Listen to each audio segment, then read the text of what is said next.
Assalomu alaykum va rahmatulloh. Bugun bepul arab tili darslarimizning 13-qismi. Bugun darsimiz davomida jumlalar tuzishdagi ba'zi bir kamchiliklarimizni to'g'rilab olamiz. Aniqlik artikli va noaniqlik artiklarini qachon jumlalarda foydalanishimiz kerak ekanligini misollarda, ya'ni mashqlarni bajarish orqali o'rganib olamiz. O'tgan darsimizda kitobimizning 17-sahifasidagi barcha mashqlarni bajarib tugatgandik. Bugun esa 18-sahifadagi mashqlardan bajarishni boshlaymiz. Birinchi mashqqa e'tiboringizni qarating. Bizga alif va ba qatorida misollar berilgan. Ularning ma'nolariga qarab bir-biriga mos holatda jumlalar tuzishimiz kerak. Tayyor bo'lsangiz, darsni boshladik. Birinchi misolimiz at-tolibu, ya'ni talaba. Biz doimo mubtadoni aniq holatda ishlatishimiz kerak. Shuning uchun ham alif qatoridagi barcha misollar ma'rifa holatida berilgan. Endi mubtadoni xabari esa noaniq holatda kelishi kerak.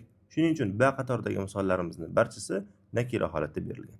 At-tolibuga ba qatoridagi misollarning qaysi biri mos keladi? Keling, avval men sizga ma'nolarini aytib beraman. Lazizun mazali, maksurun siniq, saqilun og'ir, maftuhun ochiq, maridun bemor, harrun issiq. Endi qaysi biri mos kelishini o'zingiz toping. At-tolibu maridun. Barakallohu fik. Demak, talaba bemordir, ya'ni kasaldir. At-tolibu aniq holatida, maridun nakira holatida. Ya'ni mubtado doim aniq holatda kelishi kerak, uni xabari esa nakira holatda kelishi kerak. Va qolgan misollarni ham xuddi shu shaklda bajaramiz. Ya'ni uni ma'nosiga qarab va biz ma'nosidan tashqari uni mubtadolikdagi holatini va uni xabarlikdagi holatini ham o'rganib ketyapmiz. Ad-dukkanu, ikkinchi misolimiz do'kon. Endi do'konga qaysi misolimiz mos keladi? O'zingiz o'ylab ko'ring. Maftuhun, barakallohu fik. Ad-dukkanu maftuhun, do'kon ochiqdir. Do'kon ya'ni ma'rifa holatida turibdi. Maftuhun xabari esa nakira holatda turibdi. Keyingi misol at-tuffahu, olma. At-tuffahu lazizun, olma mazalidir. At-tuffahu ma'rifa holatida turibdi. Mubtado bo'lganligi uchun lazizun esa xabari nakira holatda turibdi. Biz shu uchala misolimizga e'tibor qaratadigan bo'lsak, at-tuffahu, ad-dukkanu, at-tolibu misollari bular shamsiyaga to'g'ri keladi. Endi bundan keyingi misollarga e'tiboringizni qarating. Al-ma'u, suv. Bu qaysi misolga to'g'ri keladi? Al-ma'u harrun, barakallohu fik. Suv issiqdir. Al-ma'u ma'rifa, harrun nakira holatda turibdi. Al-ma'u shamsiymi yoki qamariymi? Buni izohlar qismida yozib qoldiring. Kelishdiga. Keyingi misol al-hajaru, tosh. Bu qaysi misolga to'g'ri keladi? Saqilunga, barakallohu fik. Al-hajaru saqilun, tosh og'irdir. Al-hajaru mubtada, saqilun uni xabari. Al-hajaru ma'rifa holatida, saqilun nakira holatida turibdi. Oxirgi misollarimiz al-qalamu, qalam, maksurun esa siniqdir. Al-qalamu maksurun, qalam siniqdir. Shu bilan 18-sahifadagi birinchi mashqni bajarib bo'ldik. Endi esa yangi lug'atlarni keling men sizlarga ma'nosini aytib beraman. Daftarimizga yozib olaylik.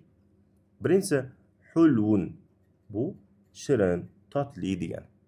Keyingisi maridun, bu kasal, bemor degan. Keyingisi ad-dukkanu, do'kon degani. G'aniyun, boy. Tawilun, novcha, baland degan. Faqirun, kambag'al, faqir inson degan. Keyingisi qosirun, past bo'yli, kalta degan ma'noni ifodalaydi. Keyingisi at-tuffahu, ya'ni olma degan. Shu bilan yangi lug'atlarni ham daftarimizga yozib oldik. Yangi lug'atlarni ham yozib oldik. O'qigan misollarimizni faqat ikkitasigina aniq holatida, ya'ni ma'rifa holatida berilgan. Qolganlari esa nakira holatda. Ad-dukkanu va at-tuffahu misollari ma'rifa, qolganlari nakira holatda turibdi. Shu bilan 18-sahifadagi birinchi mashqni ham, yangi lug'atlarni ham daftarimizga yozib oldik. Endi esa 19-sahifaga o'tamiz. 19-sahifada berilgan mashqlarni 11-darsimizda birgalikda bajargandik. Keyingi sahifaga o'tamiz. 20-sahifada berilgan mashqlarni birgalikda bajaramiz. Bu mashqimizda bizga misollar berilgan va ularning harakatlari olib tashlangan. Bu misollarimizni oldidan esa alif lom berilgan. Alif lom qoidasini bilamiz. Alif lom kirgan misollar kal holatda o'qilinadi. Ya'ni shamsiy yoki qamariy.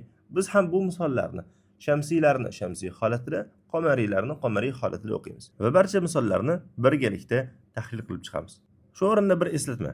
Silsilaviy darslarimiz sizga ma'qul kelayotgan bo'lsa, videoga like bosing va izohlar qismida o'z fikrlaringizni yozib qoldiring. Birinchi misol al-baytu, uy.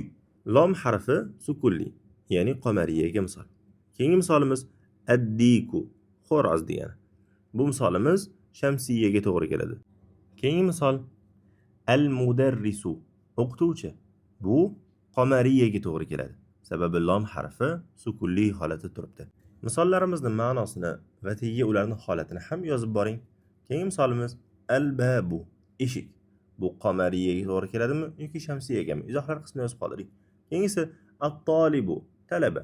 Bu shamsiyaga misol. Sababi lomning harakati o'zidan keyingi harfga ko'chdi. Keyingisi as-sukkaru, shakar. Bu ham shamsiyaga misol. Sababi lomning harakati o'zidan keyingi harfga singa ko'chdi. Keyingi misol ad-daftaru, daftar degani. Bu yerda ham xuddi shunday. Lomning harakati o'zidan keyingi harfga, dal harfga ko'chdi. Keyingisi al-akhu, aka yoki uka degan ma'noni ifodalaydi. Bu qomariyaga misol. Ar-rasulu, elchi, rasul, payg'ambar degan ma'noni ifodalaydi. Bu lomning harakati o'zidan keyingi harfga ko'chganligi uchun shamsiya deb nomlaymiz. Keyingi misol al-wajhu, yuz. Bu misolimiz qomariyaga to'g'ri keladi. Sababi lomni sukuni bilan talaffuz qilamiz. As-sadiqu, do'st, o'rtoq degan ma'noni ifodalaydi. Bu shamsiyaga to'g'ri keladi. Sababi lomni o'zidan keyingi harfga harakatini ko'chirdik. Keyingisi al-Qur'anu, Qur'on. Bu misolimizni lomni sukuni bilan o'qidik. Ya'ni al, bu qomariyaga to'gri keladi. Keyingi misolimiz as-solatu, namoz. Bu misolimizda lomni sukunini o'zidan keyingi harfga ko'chirdik. Keyingi misolimiz al-Ka'batu, Ka'ba. Lomni sukuni bilan talaffuz qildik. Bu qomariyaga misol. Keyingisi ar-ra'su, bosh degan ma'noni ifodalaydi. Lomni sukunini o'zidan keyingi harfga ko'chirdik. Shu sababli shamsiyaga misol. Keyingi so'zimiz al-isba'u, barmoq. Lomni sukuni bilan talaffuz qilganligimiz uchun qomariyaga to'g'ri keladi. Keyingisi as-sobunu, sovun degani. Bunda lomni harakatini o'zidan keyingi harfga ko'chirganligimiz uchun shamsiya deymiz. Keyingisi al-zufru, tirnoq. Lomni harakati o'zidan keyingisiga ko'chdi. Shamsiyaga misol. Al-fajru, subh degani, tong degan ma'noni ifodalaydi. Bizning sahifamizning nomi ham al-fajr. Bu so'zni yana qanday ma'nolarni bilasiz? Izohlar qismida yozib qoldiring. Keyingisi al-zuhru, bu peshin degani. Bu misolimiz shamsiyaga to'g'ri keladi. Sababi lomning harakati o'zidan keyingi harfga ko'chdi. Keyingisi al-asru, asr. Bu misolimiz qomariyaga to'gri keladi. O'rganayotgan misollarimizning ma'nolarini va shamsiy va qomariyaga mos kelishini ham yozib keting. Keyingisi al-maghribu, bu shom degan ma'noni ifodalaydi. Shom vaqti. Bu misolimiz qomariyaga to'gri keladi. Keyingi misol al-isha'u, bu xufton vaqti, ya'ni kechki vaqtga to'gri keladi. Shu bilan 20 sahifada berilgan mashqlarni harakatlarini qo'ygan holatda o'qib chiqdik va ularning ostiga ma'nolarini ham yozib qo'ydik. Bugungi shu yergacha yetadi. Darslarni o'tkazib yubormaslik uchun sahifamizga obuna bo'lib qo'ying. Assalomu alaykum va rahmatulloh.